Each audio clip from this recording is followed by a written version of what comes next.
Welcome to four sides TV. నేను ప్రతిభ. ముందుగా headlines. హైకోర్టును ఆశ్రయించిన పిన్నెల్లి ముందస్తు బెయిల్ కోరుతూ పిటిషన్.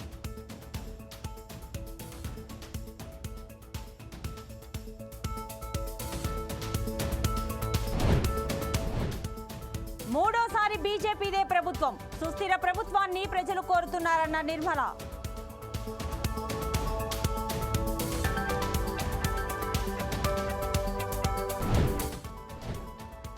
ఉత్తరాదిలో బాణుడి ప్రతాపం, మండుతున్న ఎండలు.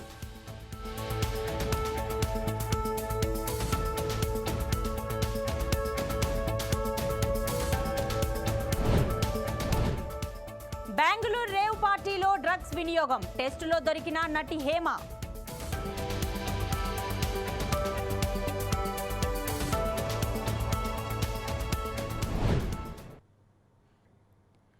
రైట్, ఇక డీటెయిల్స్ చూస్తే ముచ్చటగా మూడోసారి బీజేపీ సారథ్యంలోని ఎన్డీఏ ప్రభుత్వం కొలువు తీరుతుందని కేంద్ర ఆర్థిక శాఖ మంత్రి నిర్మలా సీతారామన్ విశ్వాసం వ్యక్తం చేశారు.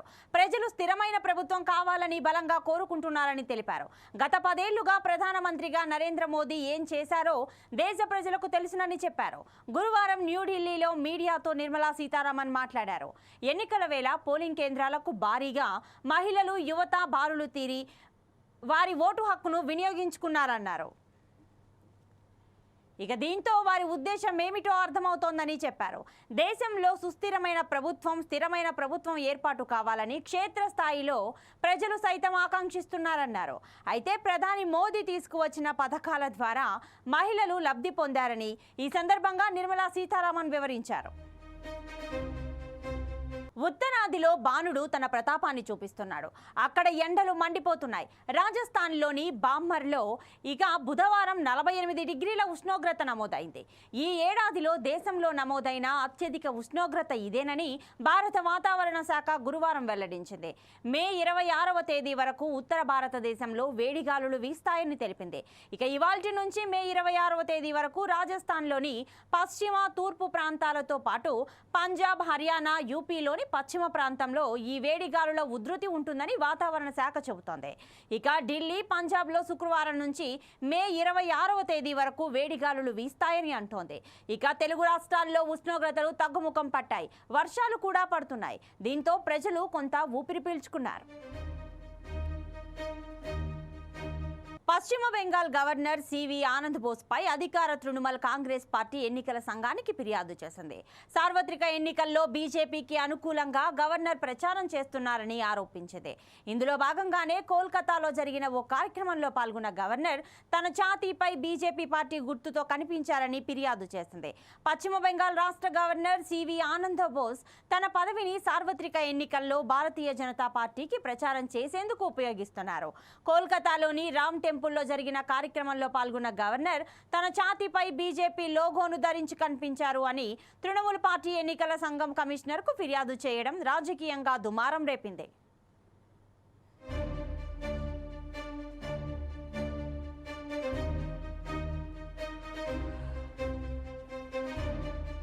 బెంగళూరు రేవ్ పార్టీకి సంబంధించి కొన్ని కీలక విషయాలు వెలుగు చూశాయి.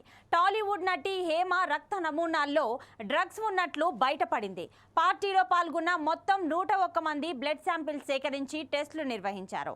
మొత్తం 86 మంది డ్రగ్స్ తీసుకున్నట్లు నార్కోటిక్ టీం నిర్ధారించింది. 60 మంది పురుషులు, 26 మంది మహిళల నమూనాల్లో పాజిటివ్గా తేలిన వారందరికీ సీసీబీ సమన్లు జారీ చేసింది. రేవ్ పార్టీ జరిగిన ఫామ్ హౌస్లోనే హేమ ఉందని పోలీసులు స్పష్టం చేశారు. హేమ ఘటన స్థలంలోనే వీడియో రికార్డ్ చేసిందని పోలీసులు తెలిపారు. పాజిటివ్ జాబితాలో హేమతో పాటు అషీరాయ్, పార్టీ నిర్వహించిన వాసు ఉన్నారని సమాచారం. వీరందరికీ బెంగళూరు పోలీసులు నోటీసులు పంపుతున్నారు. ఇక బెంగళూరు రేవ్ పార్టీపై ఇంకా విచారణ కొనసాగుతూ ఉంది. లైంగిక వేధింపుల ఆరోపణలు ఎదుర్కొంటున్న నిందితుడిని అరెస్ట్ చేసేందుకు పోలీసు వాహనం ఏకంగా ఆసుపత్రిలోని ఎమర్జెన్సీ వార్డుకు దూసుకొచ్చింది. ఎయిమ్స్ రిషికేశ్లో ఈ ఘటన చోటు చేసుకుంది. దీనికి సంబంధించిన దృశ్యాలు ఇప్పుడు ఆన్లైన్లో వైరల్గా మారాయి. ఆ దృశ్యాలు యాక్షన్ సన్నివేశాన్ని తలపించాయి. ఇంతకీ ఏం జరిగిందంటే, సర్జరీ యూనిట్లో విధుల్లో ఉన్న సమయంలో నర్సింగ్ ఆఫీసర్ తనను లైంగికంగా వేధించారంటూ 2 రోజుల క్రితం ఒక జూనియర్ డాక్టర్ ఆరోపించారు. అతడు తనకు అసభ్యకరమైన సందేశాలు ఆదేశాలు పంపినట్లు ఆమె పోలీసులకు ఫిర్యాదు చేశారు. ఈ ఘటనపై ఇతర వైద్యులు తీవ్ర ఆగ్రహం వ్యక్తం చేశారు. నిందితుడిని తొలగించాలంటూ వారు నిరసన చేపట్టారు. ఈ క్రమంలోనే నర్సింగ్ ఆఫీసర్ను అరెస్టు చేసేందుకు పోలీసులు రాగా బయట ఆందోళన చేస్తున్న సిబ్బందిని చూసి తమ వాహనంతో నేరుగా ఎమర్జెన్సీ వార్డుకు వెళ్లిపోయారు. అనంతరం అక్కడికి వెళ్లి అదుపులోకి అతన్ని తీసుకున్నారు.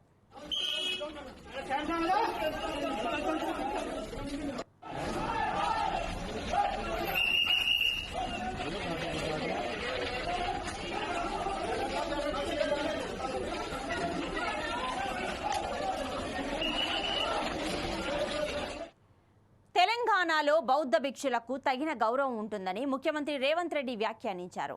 రాజ్యం అధికారం ఉండి వాటిని కాదని 29 ఏళ్ల వయసులో శాంతి కోసం బుద్ధుడు ఆలోచించారన్నారు. 2.5 వేల సంవత్సరాలుగా బౌద్ధ సిద్ధాంతం నిలబడి ఉందని ఉద్ఘాటించారు. సికింద్రాబాద్లోని మహాబుద్ధ విహార్ని గురువారం సీఎం సందర్శించారు. ఈ సందర్భంగా సీఎం రేవంత్ రెడ్డి మాట్లాడుతూ గొప్ప క్షేత్రాన్ని సందర్శించిన అనుభూతి కలిగిందని తెలిపారు. ప్రతి పనిని ధ్యానంగా చేయాలన్న సూచనలో చాలా అర్థం ఉందని, ఈ సూక్తిలో నుంచి ఎంతో స్ఫూర్తిని పొందానని చెప్పారు. ఏ పనైనా తాను ఎంతో ధ్యానంగా చేస్తానని స్పష్టం చేశారు. ధ్యాన మందిరం కోసం స్పెషల్ డెవలప్మెంట్ ఫండ్ నుంచి నిధులు మంజూరు చేస్తానని అన్నారు. నైరుతి పశ్చిమ మధ్య బంగాళాఖాతాన్ని ఆనుకొని అల్పపీడనం ఏర్పడినట్లు వాతావరణ శాఖ వెల్లడించింది. ఇది రానున్న 24 గంటల్లో వాయుగుండంగా మారనున్నది. ఇక సముద్ర మట్టానికి 7.6 కిలోమీటర్ల వరకు ఆవర్తనం విస్తరించింది. గురువారం ఉదయం నుంచి మధ్య బంగాళాఖాతంలో గంటకు 40 నుంచి 50 కిలోమీటర్ల వేగంతో గాలులు వీచే అవకాశం ఉంది. శుక్రవారం వరకు సముద్రం పరిస్థితి కూడా చాలా ఉధృతంగా ఉండే అవకాశం ఉందని నివేదికలు తెలిపాయి. శుక్ర శనివారాల్లో బాలాసోర్, ఉత్తర ఒడిశా, పశ్చిమ బెంగాల్లోని తూర్పు మేదినీపూర్ జిల్లాల్లో భారీ వర్షాలు కురుస్తాయని వాతావరణ శాఖ చెబుతోంది. ఇక శనివారం రాత్రి ఒడిశా, పశ్చిమ బెంగాల్ మధ్య తీరం దాటుతుందని, తుపానుగా మారి ఒడిశా తీరం దిశగా పయనించే అవకాశం కూడా ఉంది. ఇక తెలంగాణలో రాబోయే 3 రోజులు వానలు పడే అవకాశం ఉందని వాతావరణ శాఖ యెల్లో అలర్ట్ జారీ చేసింది.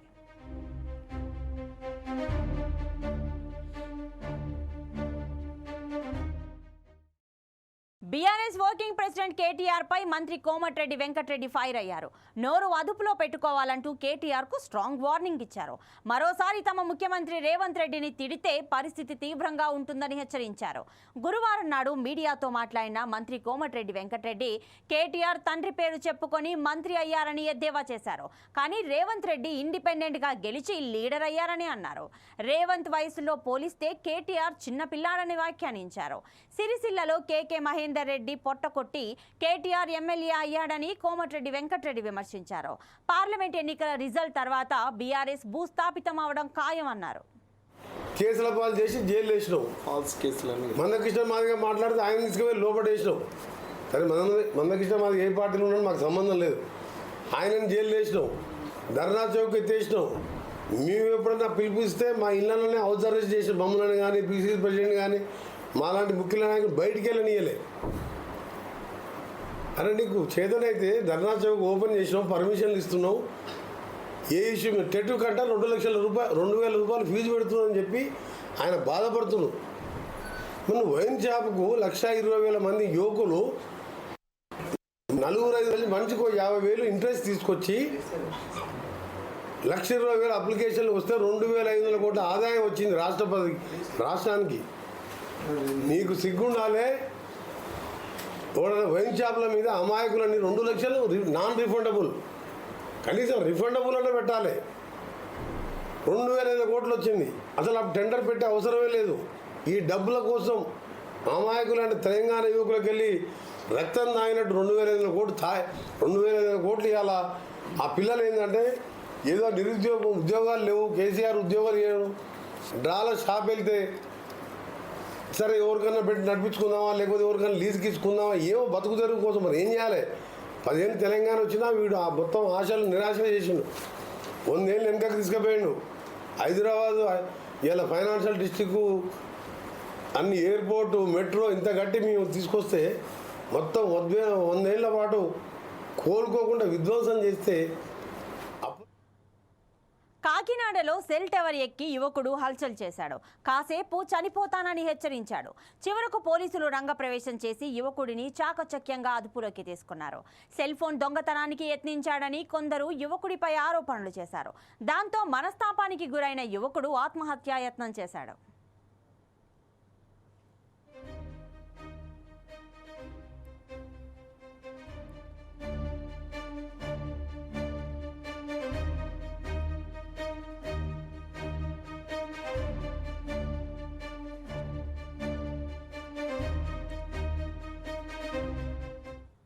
నెంబర్ ప్లేట్ అంటే తెలియని వారు ఉండరు. కానీ అందులో కొన్ని రకాలు ఉంటాయని మాత్రం కొంతమందికే తెలుసు. ఇంతకీ నెంబర్ ప్లేట్ ఎన్ని రకాలు, వాటిని ఎందుకలా కేటాయిస్తారు, దాని వెనుక గల కారణాలు ఏంటి అనే విషయాలు తెలుసుకుందాం. చలో.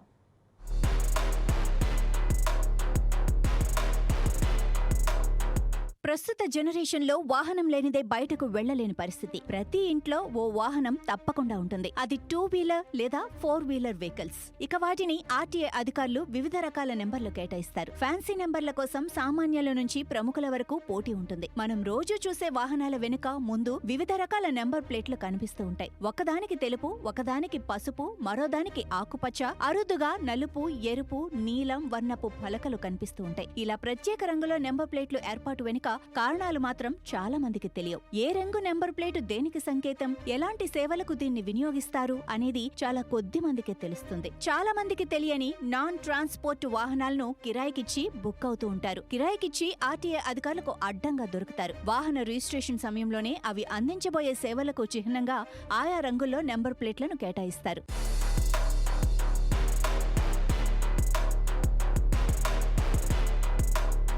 మన దేశంలో 7 రకాల నెంబర్ ప్లేట్లు ఉంటాయి. ఒక్కో కేటగిరీకి ఒక్కో నెంబర్ ప్లేట్ ను వినియోగిస్తారు. నాన్ ట్రాన్స్పోర్ట్ వాహనాలకు తెలుపు రంగు ప్లేట్లను కేటాయించారు. వైట్ ప్లేట్ మీద బ్లాక్ నెంబర్ ఉంటాయి. ఇది సొంత అవసరాలకు వాడుకునే వారికి కేటాయిస్తారు. ఈ నెంబర్ ప్లేట్ ఉన్న వాహనాలను రెంట్కిస్తే మాత్రం సమస్య ఎదుర్కోవాల్సి ఉంటుంది. ఇలాంటి వాటిని కిరాయికి ఇవ్వటం కుదరదు. అలా చేస్తూ ఆర్టీఐకి చిక్కితే పెనాల్టీతో పాటు సీజ్ కూడా చేస్తారు. సో సొంత వాహనాలు అంటే white and block number plate ఉన్న వెహికల్స్ ను అద్దెకు అస్సలు ఇవ్వద్దు.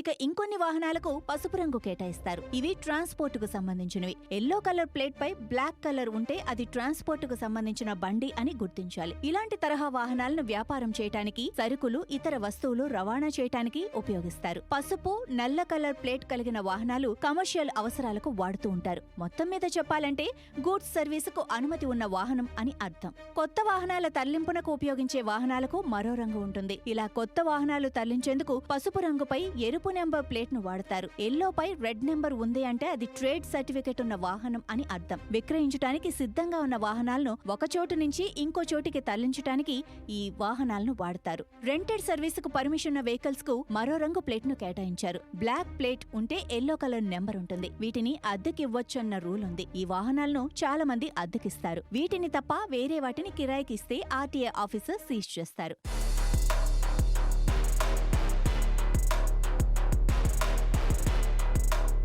ఇక విదేశీ రాయబార కార్యాలయాలు వాడే వాహనాలకు మరో కలర్ ను ఇష్యూ చేశారు. ఈ బండ్లకు బ్లూ కలర్ నెంబర్ ప్లేట్ ఉంటుంది. విదేశీ ప్రతినిధులు ఈ బ్లూ నెంబర్ ప్లేట్ వాహనాల్లో ప్రయాణిస్తారు. విదేశీ అంబాసిడర్లు, దౌత్యవేత్తల వాహనాలకు ఈ రకం నెంబర్ ప్లేట్లు ఉంటాయి. ప్రస్తుతం ప్రపంచవ్యాప్తంగా ఎలక్ట్రిక్ వాహనాలకు యమా క్రేజ్ ఉంది. వాటిని కొనేందుకు చాలా మంది ఆసక్తి చూపుతున్నారు. ఈ వాహనాల వల్ల కాలుష్యం కూడా తక్కువే. అందుకే వీటికి ఆకుపచ్చ రంగును ఇచ్చినట్లున్నారు. ఎలక్ట్రిక్ కార్లు, బైక్లకు గ్రీన్ కలర్ నెంబర్ ప్లేట్ పై వైట్ కలర్ నెంబర్లుంటాయి. ఇక వాణిజ్య ఎలక్ట్రిక్ వాహనాలకు ఆకుపచ్చ రంగు ప్లేటుపై పసుపు రంగులో నంబర్లుంటాయి. దేశంలోని రాజ్యాంగంలో ఉన్నత పదవుల్లో ఉన్న రాష్ట్రపతి, గవర్నర్లకు ఎరుపు రంగు నెంబర్ ప్లేట్స్ ఉంటాయి. ఈ రెడ్ కలర్ పలకపై జాతీయ చిహ్నం అశోక్ స్తంభం నమూనా ఉంటుంది. నెంబర్లు మాత్రం ఉండవు.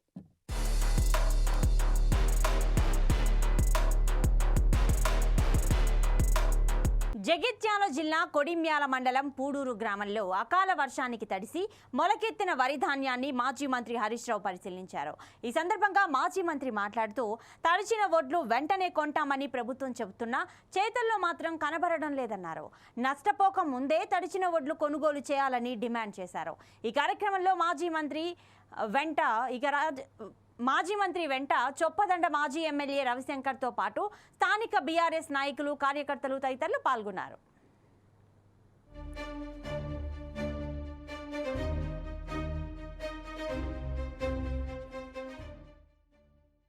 గౌతమ బుద్ధుడు వైశాఖ మాసంలో శుక్లపక్ష పూర్ణిమ రోజున జన్మించాడు. అందుకే బౌద్ధులందరూ ఈ రోజును బుద్ధ పూర్ణిమగా జరుపుకుంటారు. మౌర్య చక్రవర్తి అశోకుడు క్రీస్తు పూర్వం 249లో నిర్మించిన స్తంభంపై ఉన్న శాసనం ద్వారా గౌతమ బుద్ధుడు 623 బీసీలో దక్షిణ నేపాల్లోని లుంబిని ప్రాంతంలో రాజు శుద్ధోదన మహామాయాదేవి దంపతులకు జన్మించాడు. ఆయన బోధనలతోనే మన భూమి అఖండ భారతావనిగా అవతరించింది. ఆ స్వర్ణయుగం గురించి తెలుసుకుందాం.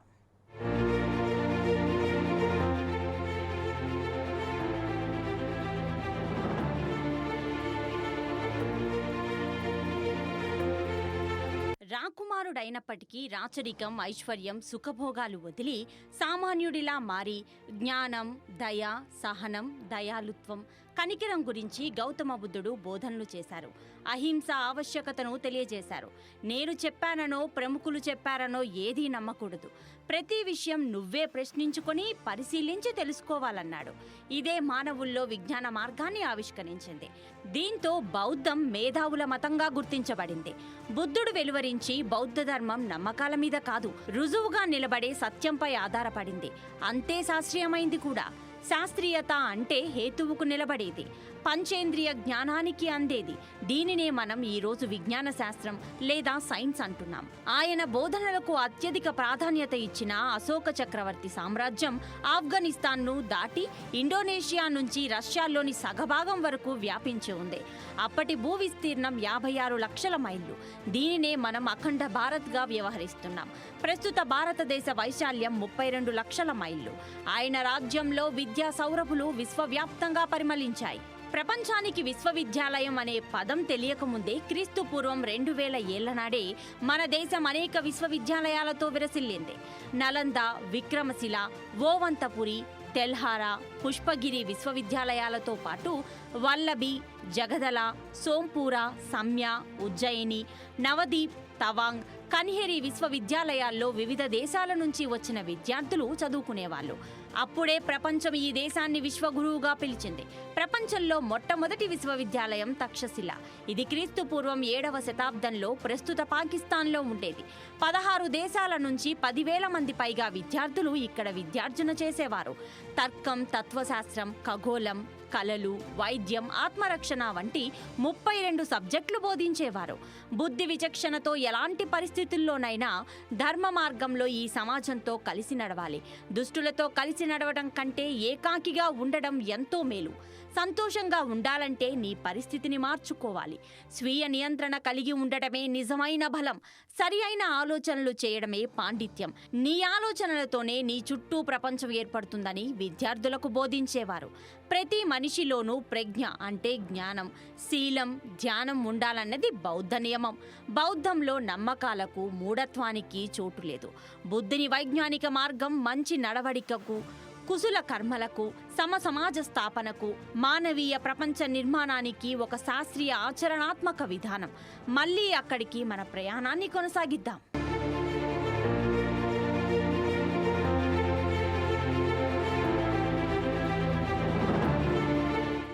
బీబీనగర్ మండలం రాఘవపురం రుద్రవెల్లిలో కేంద్ర మంత్రి, రాష్ట్ర బీజేపీ అధ్యక్షుడు కిషన్ రెడ్డి పర్యటించారు. అక్కడ గ్రామాల్లో మధ్య ఉన్న ఐకేపీ సెంటర్లను పరిశీలించారు. ధాన్యం కొనుగోలు ఎలా జరుగుతున్నాయో ఆరా తీశారు. రైతులతో మాట్లాడి వారు ఎదుర్కొంటున్న సమస్యలను అడిగి తెలుసుకున్నారు. రైతులకు ఎలాంటి ఇబ్బందులు లేకుండా కేంద్ర ప్రభుత్వం కృషి చేస్తుందన్నారు.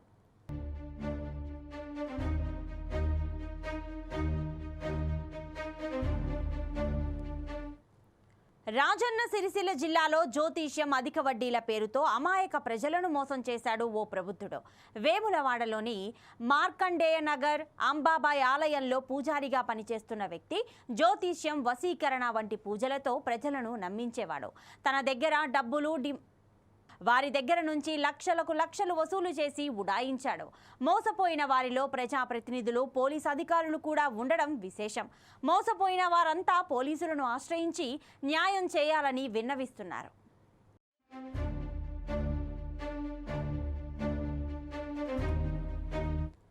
ఐపీఎల్లో 4గోసారి కోల్కతా ఫైనల్కు చేరుకుంది.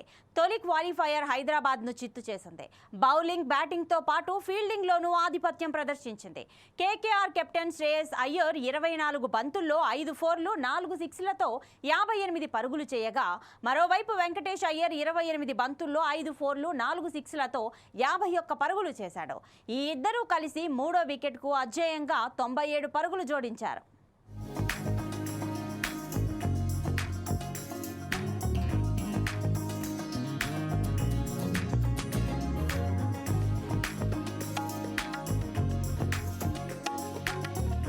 డేంజరస్ బ్యాటర్ ట్రావిస్ హెడ్ ను డకౌట్ చేసిన మిచెల్ స్టార్క్ హైదరాబాద్ను ఇబ్బందులోకి నెట్టాడు. కీలకమైన 3 వికెట్లు తీసి ప్లేయర్ ఆఫ్ ది మ్యాచ్ గాను నిలిచాడు.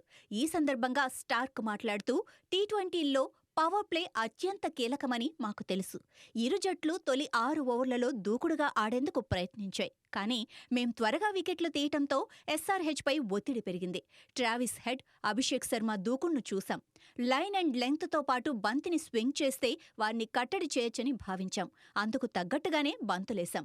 హెడ్ను త్వరగా అవుట్ చేయగలిగాం. ప్రతిసారి ఇలా చేయటం కష్టమే, కానీ ప్రయత్నిస్తే ఫలితం వస్తుంది. ఇప్పటికీ మా జట్టులో చాలామంది అద్భుతమైన నైపుణ్యం కలిగిన బౌలర్లున్నారు. వారికి ఇంకా అవకాశం రాలేదు అని స్టార్క్ వెల్లడించాడు.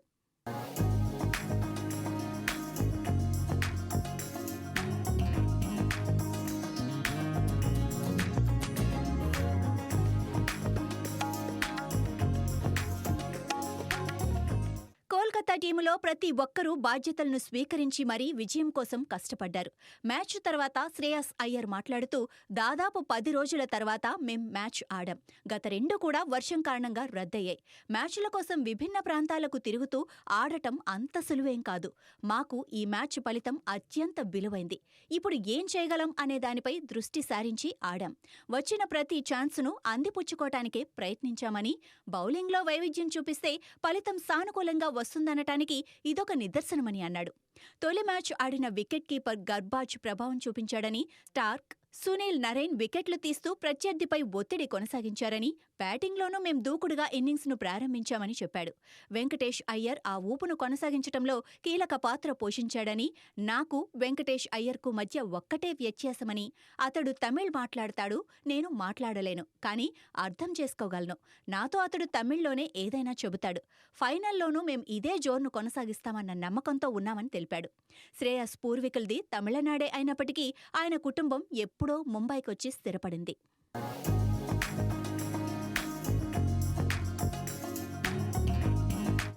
Right, TV bulletin updates. మరిన్ని అప్డేట్స్ కోసం చూస్తూనే ఉండండి 4 Sides TV.